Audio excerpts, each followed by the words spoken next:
Just listen to some of his biggest supporters, both then and now. Listen to what they have to say now.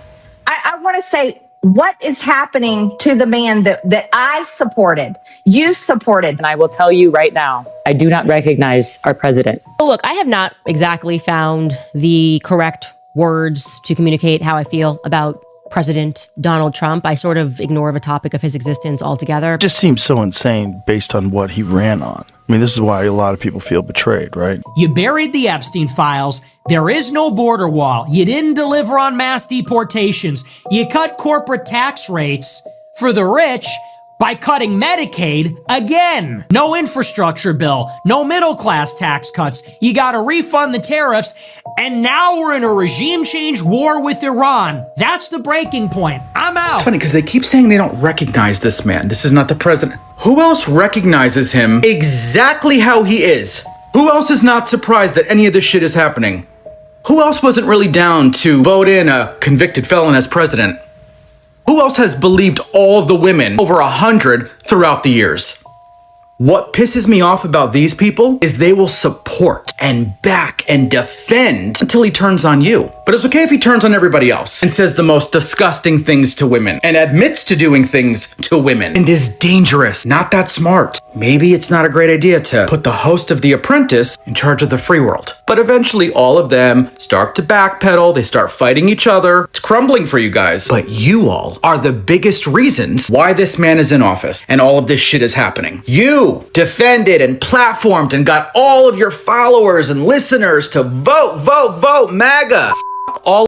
Hello, welcome back again to Willy Docu Stories, and if you're watching me for the first time, please consider subscribing to my YouTube channel. You can share the videos and don't forget to like it.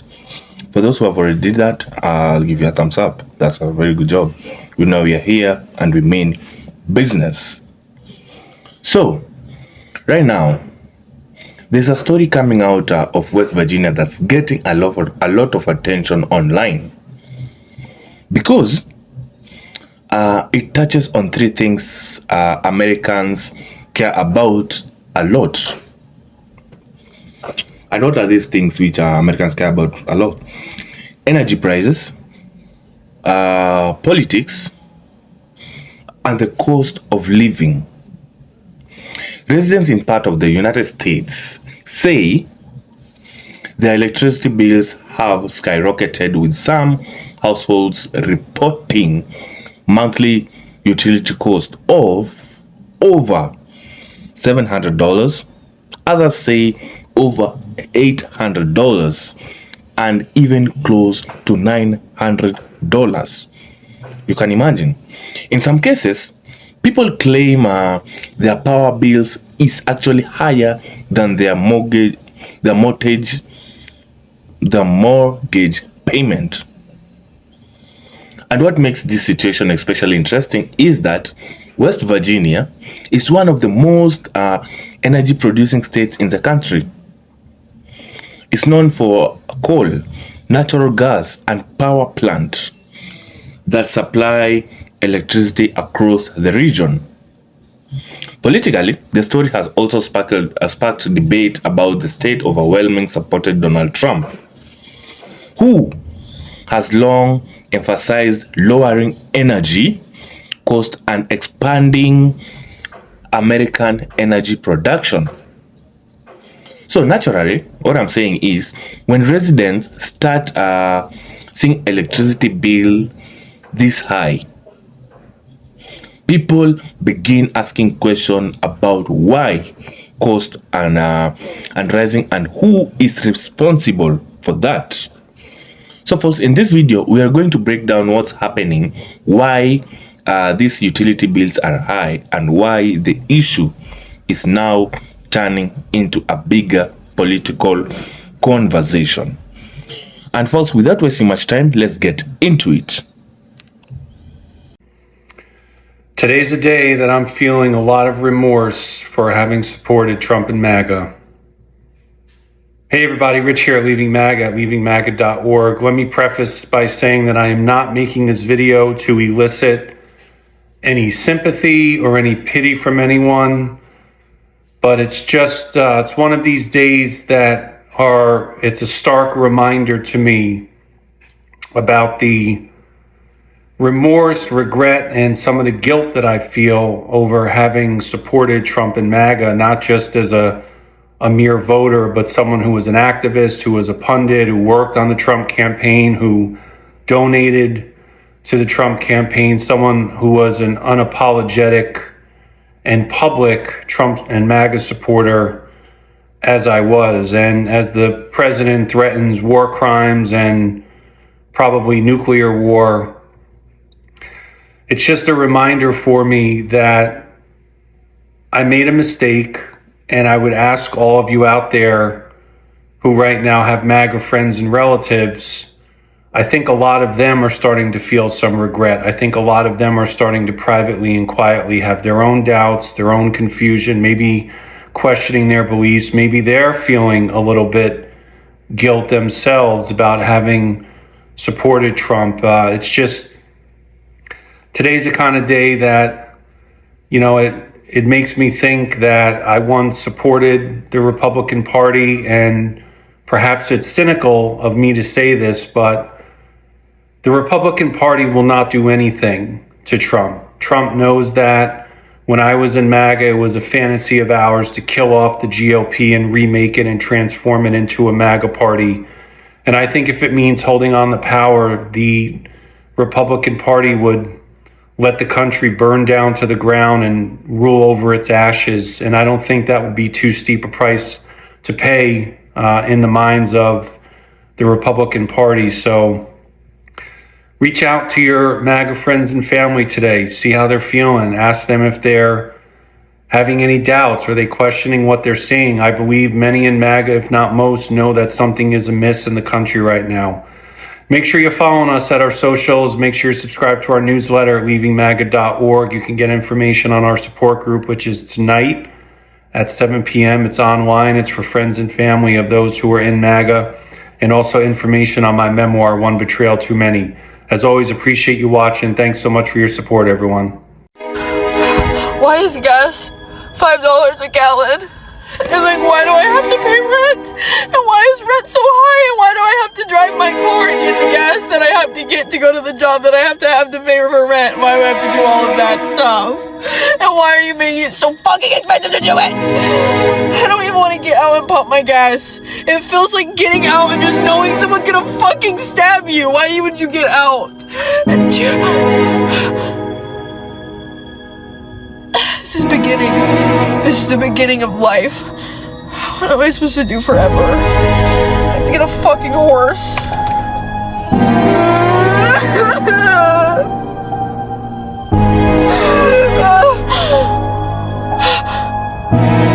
Why? I thought you said, Donald, that opening the strait wasn't all that important. We could declare victory without reopening the strait. We don't get oil from there anyway. We don't need it. It's NATO's problem. And so why don't we revisit? Because this guy's all over the friggin' place. The strait's important. It's not important. We already won the war. We're still going to bomb them into smithereens and make them surrender. What is it? And so I came across someone who compiled a list of Donald Trump's statements on just some of the statements on the war in sort of a timeline, just to get a sense of the schizophrenic nature of Donald Trump as he has approached this war. So let's go through some of these. On March 3rd, he declared, "We won the war." On March 7th, he said, "We defeated Iran." March 9th, "We must attack Iran." Again, March 9th, "The war is ending almost completely and very beautifully." March 11, "You never like to say too early you won. We won. In the first hour, it was over." March 12th, "We did win, but we haven't won completely yet." March 13th, "We won the war." March 14th, "Please help us." March 15th, "If you don't help us, I will certainly remember it." March 16th, this is when he's begging NATO, to help. March 16th, "Actually, we don't need any help at all." March 16th, "I was just testing to see who's listening to me." Again on the 16th, "If NATO doesn't help, they will suffer something very bad." The 17th, "We neither need nor want NATO's help." Again on the 17th, I don't need congressional approval to withdraw from NATO. March 18th, our allies must cooperate in reopening the Strait of Hormuz. 19th, U.S. allies need to get a grip, step up, and help open the Strait of Hormuz. 20th, NATO are cowards. 21st, the Strait of Hormuz must be protected by the countries that use it. We don't use it. We don't need to open it. March 22nd, this is the last time. I will give Iran 48 hours. Open the strait. The 22nd, Iran is dead. The 23rd, we had very good and productive talks with Iran. March 24th, we're making progress. By the way, every time they say that they're having conversations with Iran, Iran comes out and says, we're not having conversations. You're lying. The 24th, we're making progress. The 25th, they gave us a present, and the present arrived today. And it was a very big present worth a tremendous amount of money. I'm not going to tell you what the present is, but it was very significant. It was a very significant prize. Of course, Iran came out and said, we didn't give you anything, you lying buffoon. You know, in so many words, they said that. They said that was a lie. The 26th, make a deal or we'll just keep blowing them away. March 27th, we don't have to be there for NATO. March 28th. No, he didn't say anything on the 28th. 29th, he claimed talks were progressing. March 30th, quote, open the Strait of Hormuz immediately or face devastating consequences. 31st, he claimed a deal was very close and that Iran would, quote, do the right thing. April 1st, we'll see what happens very soon. April 2nd, once again, he repeated the deal was likely while warning of continued strikes if there is no deal. April 3rd, something big is going to happen. April 4th, Iran must immediately open the strait or face further consequences. April 5th. We're not doing enough for this country, and we're not doing enough for Israel, and we're not helping Israel enough. Look at the gas. I mean, every time I go to that gas pump, I get so upset inside.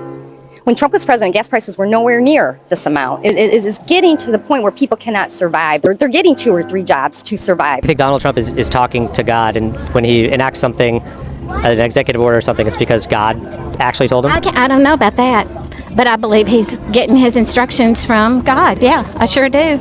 He's good with like the fans and like making people like him. Like his crowd, they like him a lot because of what he does. But I don't think he's dangerous. I think he's just like he's doing his job. He's trying his best. I mean, I'd like to put myself in his shoes for a day. I couldn't do it. Yeah, I couldn't do that. He's not dangerous. We love prosperity. We love to work. We love to share our prosperity with the people that we choose to share it with, not people the government tells us we have to give it to. It's my freedom, my money, my hard work, my labor. I can do what I want with it. And we want that freedom back. A whole civilization will die tonight. That is the definition of genocide. He talks like a supervillain from a Marvel comic. This is Power Plant and Bridge Day. Peace wins.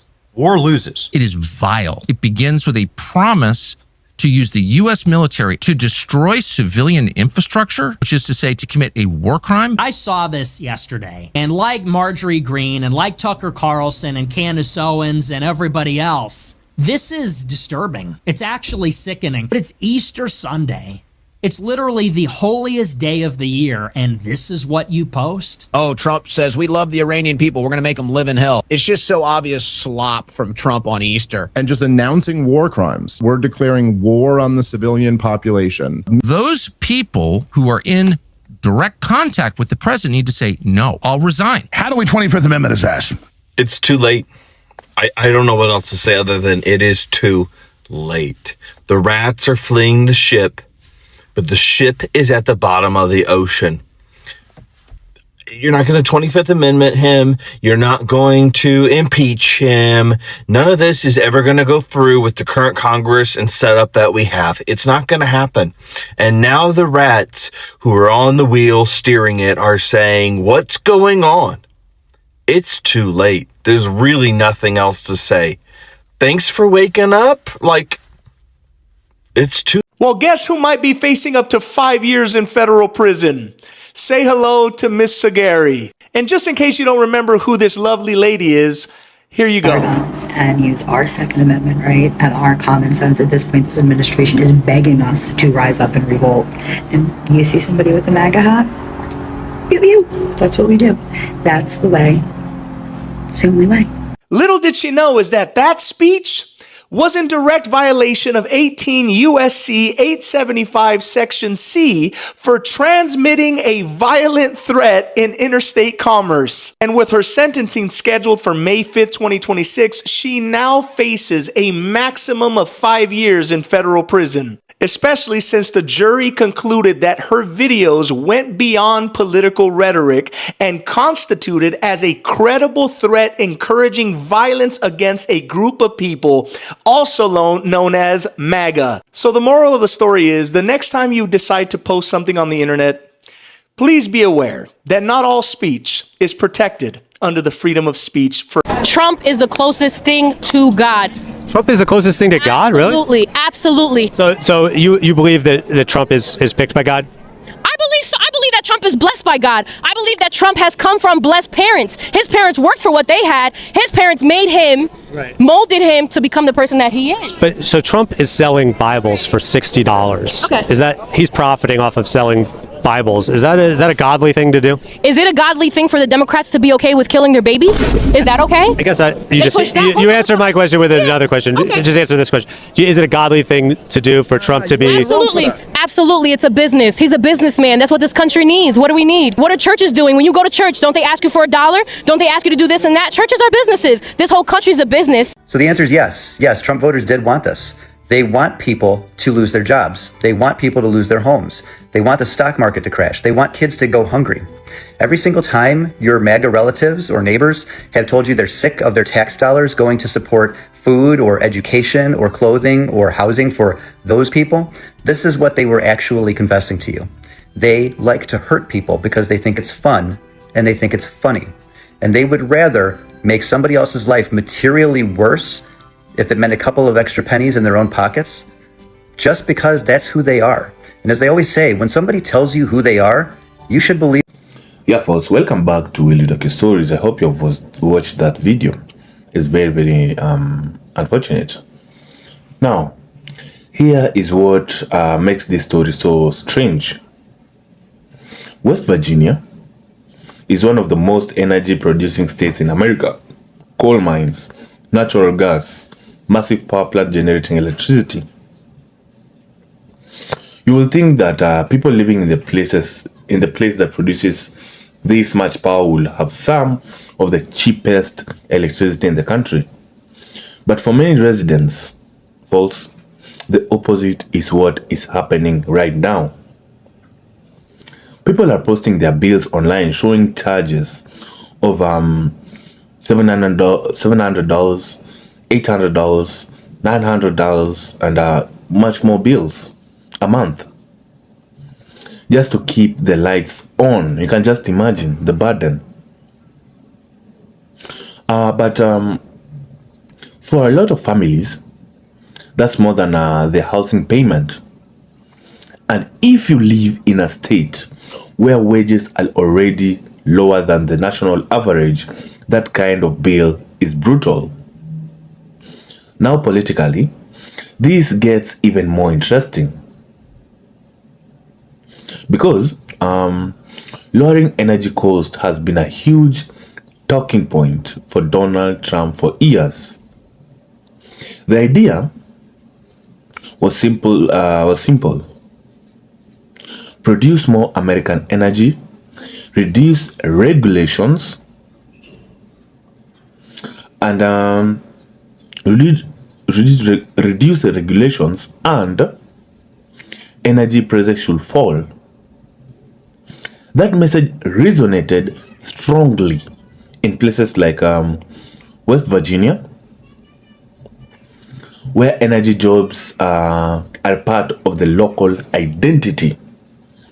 But when people open their bills and see numbers this high, the reaction isn't ideological. It's personal. Because electricity isn't optional. You can't just decide to stop using power in the middle of the winter in Appalachia. So now residents are asking this simple question. If we produce all this energy, why are our bills still going up? The residents needs full explanations as to why their bills are still going up. Expert says there are few reasons. And what are these reasons? For me, myself, I feel that first, a lot of the power infrastructure in the state is old. Maintaining aging coal plant and transmission lines cost money, and those costs get passed down to customers. Secondly, electricity demand across the country is rising, especially with things like large data centers and industrial projects that use enormous amounts of power. Thirdly, the third point, utilities across the United States have been requesting massive rate increase to upgrade grids and deal with rising fuel cost. So, even in a place that produces energy, customers can still end up paying more. And when the bill shows up in every month, people don't care about complicated energy market. They just see the numbers. That is my own opinion. And that's why this story matters a lot to most of the people. Because when electricity bills start rivaling mortgage payments, it stops being abstract policy debate. It becomes a kitchen table issue. People start asking questions. They start blaming politicians, utilities, regulators, basically everyone who might be responsible. And what's happening in West Virginia could easily become part of a much bigger conversation about energy cost. Because whether you're Republican, Democrat, or independent, everyone eventually has to open that electricity bill.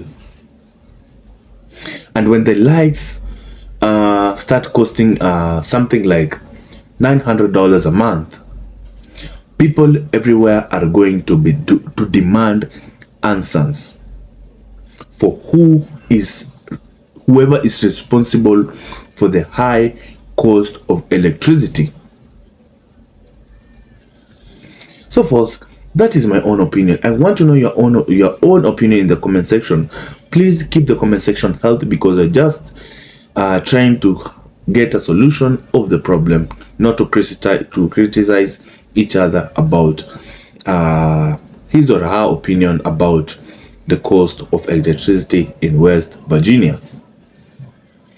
So folks, don't forget to subscribe, like, and share, because here is where I'm always updating you on everything going on in and out of the world. Until next time, have a nice time, and may God bless you.